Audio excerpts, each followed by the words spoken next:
Wie sagt man Wegbeschreibung auf Filipino? Mabuhay!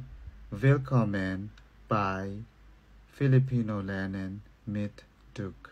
Wie sagt man Wegbeschreibung auf Filipino?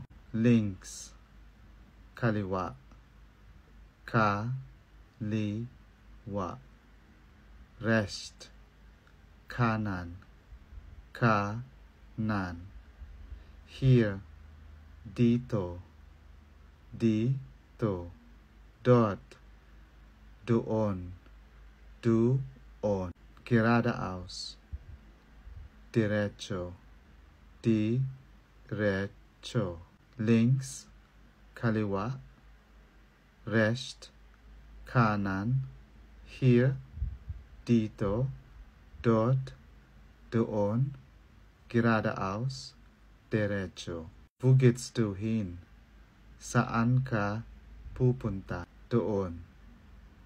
Folgen für mehr Filipino.